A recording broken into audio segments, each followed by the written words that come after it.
60 ans après que la pilule contraceptive ait révolutionné la vie des femmes, un documentaire choc de Business of Birth Control, le marché du contrôle des naissances en français, examine la relation complexe entre le contrôle hormonal des naissances, la santé et la libération des femmes. Anne-Sophie Richard l'a vu et vient nous partager son regard critique sur cet enjeu à la fois tabou et brûlant. Bonjour Anne-Sophie. Allô? Alors, ce documentaire-là a été réalisé par deux femmes américaines, Ricki Lake et Abby Epstein. Oui. Elles semblent remettre en cause l'idée reçue que la pilule contraceptive serait la meilleure chose qui soit arrivée aux femmes au 20e siècle. L'histoire de la pilule serait pas toujours rose, selon elles, si j'ai bien compris. Non, vraiment pas. Au contraire. C'est un documentaire de gens assez activistes, je dirais. Mhm. Mais c'est un activisme qu'on n'est pas toujours habitué parce qu'à la fin, ils prônent beaucoup la méthode naturelle puis la connaissance du cycle comme à la place de prendre la contraception hormonale. Fait que c'est un documentaire qui a beaucoup d'informations, d'informations qu'on passe vite, rapidement. Mais il y a quand même une petite section sur l'histoire de la pilule qui est intéressante. Mais c'est sûr qu'ils vont aller chercher les scandales là, qu'ils ont eu là-dessus. C'est l'angle de leur documentaire de montrer Oui. la face cachée dont on parle jamais. Oui, c'est ça. C'est sûr qu'ils disent beaucoup de faits puis ils ne montrent pas beaucoup de papiers ou de preuves ou même de statistiques. Il y en a quelques-unes, mais c'est pas... Mais ils ont une réputation. Ces deux femmes-là ont fait d'autres documentaires reconnus dans le passé quand même. Oui, ils ont fait The Business of Being Born. Je l'ai écouté justement en fin de semaine. Il était gratuit. Puis ça a quand même été reçu assez bien, là, ce documentaire-là. C'est qu'il lève le voile justement sur la médicalisation de l'accouchement.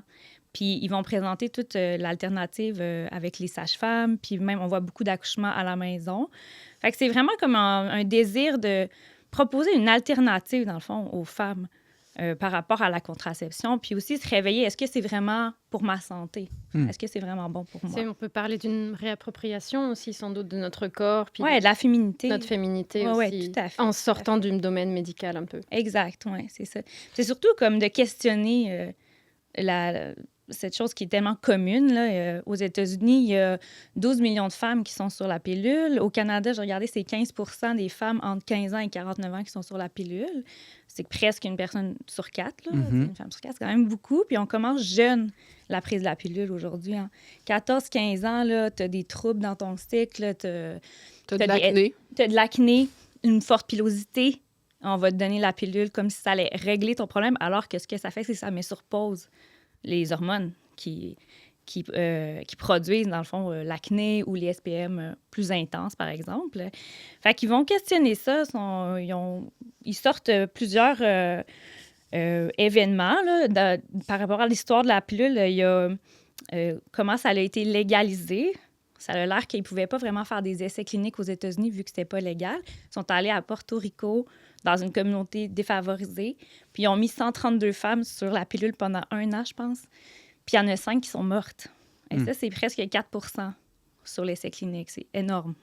On parle d'essais cliniques en pharmacie. Là. Donc, il y a ça. Puis après ça, ils ont présenté les résultats d'une manière qui favorisait la légalisation pour eux, dans le fond. Puis on apprend aussi comment la FDA, là, la Food and Drugs Administration, aux États-Unis, fonctionne. Pour légaliser un médicament, ça prend pas des essais pendant des années. Là, ça prend, mettons, 6 semaines. C'est toujours du court terme, finalement, ou 6 mois. Mais ce qu'on voit, c'est que les femmes prennent ça pendant des années. La pilule, ou même d'autres médicaments qu'on prend aussi. Donc, les tests sont faits pour une prise... Une courte durée. Une courte durée, mais là, c'est pas ça qui se passe dans la pratique. C'est pas ça qui se passe dans la pratique. Puis, normalement, le fabricant doit tenir au courant la FDA des effets à long terme. C'est comme on est un peu des cobayes, là, finalement. Mais est-ce que c'est vraiment dans son avantage, le fabricant, de dire c'est quoi les effets négatifs à long terme quand ils font des millions de dollars sur c'est ça, parce que j'imagine que c'est un marché très lucratif. Est-ce qu'on a certains chiffres sur qu'est-ce que ça génère comme argent? Non, ils en parlent même pas, en fait. Okay. Mais ils parlent, par exemple, de poursuites qui ont eu lieu dans les dernières années parce qu'il y a certaines... C'est surtout les pilules qu'on appelle de première génération, là. Le Yaz, Nuvaring aussi, qui est un nano-contraceptif, puis Yasmine, qui est une autre version de Yaz, puis qui sont produits par les grandes pharmaceutiques comme Merck et Bayer. Là. Puis ça cause des caillots sanguins. Puis il y a eu des morts, là, des jeunes filles de 20 ans, 23 ans, avec plein d'embolies pulmonaires. Puis ils sont mortes, là, puis ils étaient en bonne santé. Puis après 2 ans sur la pilule ou 3 ans sur la pilule, ils sont tombés comme reines mortes. Puis là, il y a des parents, dans le fond, qui qui s'activent puis qui veulent que la FDA le dise plus clairement sur l'emballage, par exemple, que ça peut causer des caillots. Puis, dans le fond, qu'on parle plus des effets secondaires à long terme, il y en a plein. Parlons-en, nous, de ces Oui, effets-là. c'est ça, C'est quoi les effets secondaires méconnus? Parce que, Ben- il me semble, moi, j'ai jamais entendu parler d'effets secondaires, mais c'est sûr, je suis un homme, là, je me suis peut-être moins intéressée Non, à la mais c'est question. parce que, dans le fond, c'est que ce qu'il disait, c'est que la femme n'associe pas nécessairement l'effet secondaire à la pilule. Quand la fille est morte, là, une des filles dans le documentaire, il y a les médecins qui ont demandé est-ce qu'elle prenait de la médication. Puis ses parents ils disent non, elle ne prenait aucune médication. Puis là, ses sœurs font comme ah, mais elle était sa pilule. Comme s'ils ne la considéraient pas comme une médication. Fait qu'elle dit ah, c'est vrai, elle avait vraiment des migraines depuis 2 ans alors qu'elle n'avait jamais eu ça. Puis là, des fois, les migraines, on associe ça au cycle, mais quand tu es sur la pilule, tu n'as pas ton cycle normal. Fait que ça peut être un effet secondaire. Les migraines, les crampes dans les jambes, la perte de cheveux, l'insomnie, les taches au visage. C'est sûr qu'il y a des effets plus graves que d'autres, là. Mais c'est bon d'être au courant, je pense, de poser la question, c'est peut-être ma pilule qui cause, dans le fond, des malaises que j'ai. On voit aussi que la pilule diminue notre réponse au stress. Les femmes sur la pilule, en général, ils gèrent moins bien l'anxiété puis le stress. C'est hormonal, là. Je connais pas tous les détails, mais donc, ils vont avoir tendance à faire plus d'anxiété des fois. Puis 80% des femmes qui prennent la pilule, qui commencent jeunes surtout, à long terme, ont plus de chances de faire des dépressions. 80%, c'est beaucoup. Quand même beaucoup. Là, quand même. Ouais. Ça, c'est des données récentes que tu nous présentes là? Bien, le documentaire est sorti en 2021. OK. Fait que, Donc, c'est pas uniquement basé sur celle de première génération. C'est aussi des pilules, probablement. bien, en fait, on les connaît pas tous, les effets secondaires des Oui. autres générations, parce que ça sort tout le temps. Hein. Il y en a C'est tout sûr. le temps. On devrait dire les pilules. Les pilules, il y en a énormément. une tonne, oui, vraiment. Fait que c'est quand même... c'est ça, c'est à se poser la question. On peut pas prendre ça comme si de rien n'était, puis tout le monde prend ça comme si de rien n'était. Fait que... Puis le fait d'arrêter le cycle ou de mettre sur pause le cycle hormonal, bon, évidemment, l'effet, c'est qu'on va pas tomber enceinte. Mais En théorie. En théorie, oui, parce que tu me disais l'arrive. avant l'émission que ça arrive quand même assez souvent, Ouais. que des femmes vont tomber enceintes malgré Ouais. qu'elles prennent la pilule. C'est pas infaillible. Mais aussi, est-ce que ce cycle hormonal-là sert à autre chose dans le corps de la femme, à part réguler les naissances? Bien, évidemment. C'est-à-dire que les hormones, c'est une symphonie, les hormones. C'est ça qu'ils disent je trouve ça bon comme image, là, c'est une symphonie. J'ai essayé de lire plus encore, parce que j'en connais un petit peu, mais comme plus en détail. Il y a tellement d'hormones en même temps. Des inhibitions, puis en même temps des stimulations d'hormones par la même glande, les ovaires au cerveau, le cerveau, le corps jaune après l'ovulation. Je veux dire, il y a tout le temps des hormones plus qu'une en jeu, tous les jours de notre vie, jusqu'à la ménopause. Puis ces hormones-là, c'est comme un écosystème, là, dans le sens qu'ils sont là pour ton bien, c'est naturel. Puis, quand on vient perturber notre système endocrinien, aujourd'hui, on parle beaucoup là, des perturbateurs endocriniens. Les microplastiques, ça peut jouer. Les pesticides, on fait attention à ce qu'on mange, mais là, on achète un perturbateur endocrinien qui a été fabriqué pur et dur, puis là, on le met dans notre corps comme si ça n'allait avoir aucun impact. On le consomme tous les jours Exactement. de façon volontaire, alors qu'il Pendant faut faire des attention années. au plastique. Oui. Pendant des années. Il disait aussi que ça peut cacher des symptômes de quelque chose que tu portes, mettons un début de cancer, un début de fibrome, le syndrome polykystique aussi, c'est assez commun. Puis quand tu suis ton cycle, puis tu n'as pas de perturbateur endocrinien, quand tu es régulière, comme dans la suivi de ton cycle, tu regardes les signes, la température, tout ça, quand tu es malade, il y a des signes que ton corps il te donne, que tu vas développer des fois une grippe, là, des fois ta glaire est différente ou bien... Mais quand aussi tu as quelque chose de plus grave, ben, tu as des segments anormaux. Mais quand tu es sur la pilule, tu peux pas avoir accès à ces signes-là, finalement. Fait qu'il y a ce côté-là aussi qui est à prendre en compte. Vous, comme femme, là, quand vous... Ben, je ne sais pas si vous avez déjà pris ou pas dans le passé la pilule, mais ou parmi les femmes que vous connaissez, est-ce que les médecins informent avant de prescrire la pilule des effets néfastes possibles, secondaires?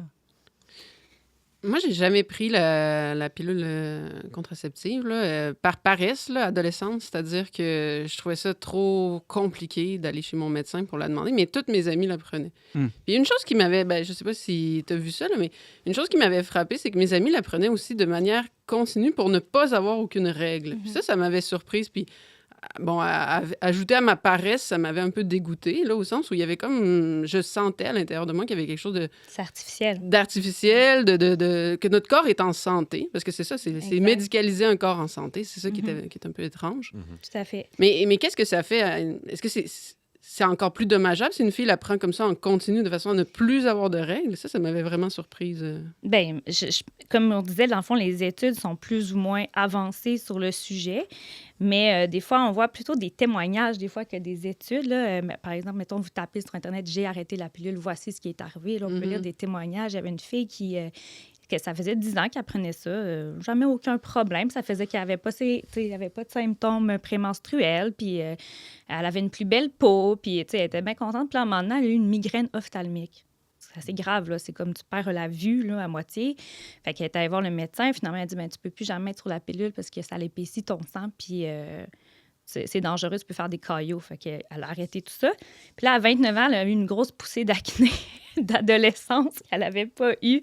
Puis, elle a commencé à avoir certains symptômes normaux là, du développement du corps, mais en retard, finalement. Puis, finalement, elle est super contente de l'avoir arrêté, puis elle le recommande là, aux autres. Mais je pense que on voit aussi qu'il y a plus de risques de dépression, comme je disais, mais aussi de certains cancers.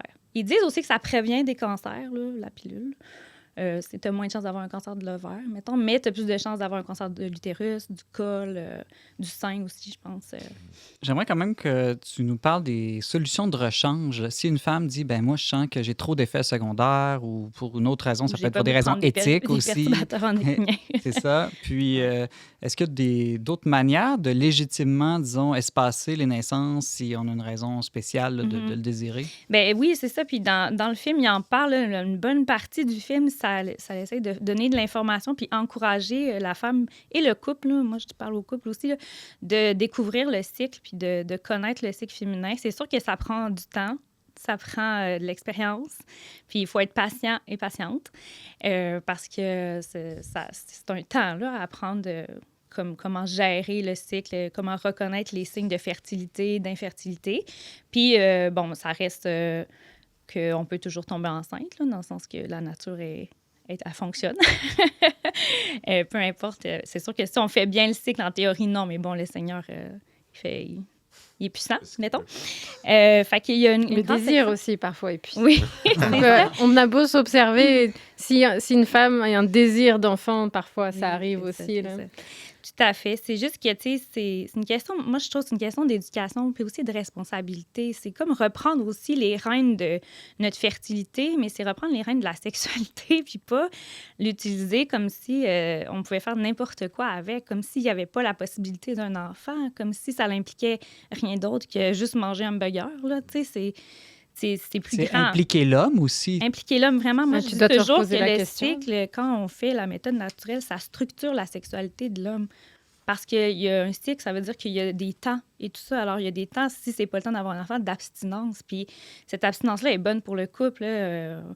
Même, c'est pas juste l'Église qui en parle, là. Tu sais, ça permet d'autres rapprochements aussi, des discussions peut-être qu'on n'a pas. Sinon, tu sais, si on prend la sexualité tout le temps comme... un moyen, des fois, de mettre un plaster sur des problèmes de couple, ou etc. Fait que c'est ça, moi, je trouve que c'est aussi dans les mains des parents et des médecins, là, mais surtout des parents d'informer sur les effets de la pilule aux jeunes filles, mais aussi sur la beauté de la sexualité, puis que ça vaut la peine. Puis aussi, la femme s'épanouit, je pense aussi, quand elle n'a pas besoin de... Quand elle n'est pas médicamentée, entre guillemets. Il y avait des femmes qui arrêtaient la pilule puis qui disaient « c'est comme si les émotions que je vis sont les miennes ». Ça veut dire qu'il y a une distance, évidemment qu'il y a une distance, dans le fond, entre ce que tu vis vraiment. Mais médicamenté, c'est un bon terme. Moi, ça m'avait frappé quand j'avais 14 ans. J'avais été invitée chez une amie avec d'autres jeunes filles de 14 ans. Il était 20 h le soir et il y en avait 3 qui avaient sorti leur pilule. Et moi, ça m'avait tellement surprise, en fait, parce que est-ce qu'une jeune fille de 14 ans, elle a besoin de prendre finalement des hormones et un médicament tous les jours Puis... déjà, dès l'adolescence, on n'a pas besoin, on est normal. Et en adolescence, surtout, c'est une période de changement encore. Oui. Tu n'as pas fini de changer. Puis c'est sûr qu'au début, le cycle il est instable. Les premières années, c'est tout à fait normal.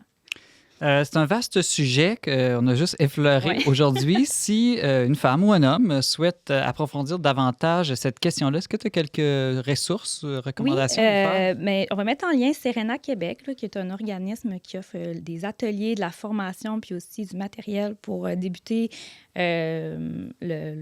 l'observation du cycle chez la femme.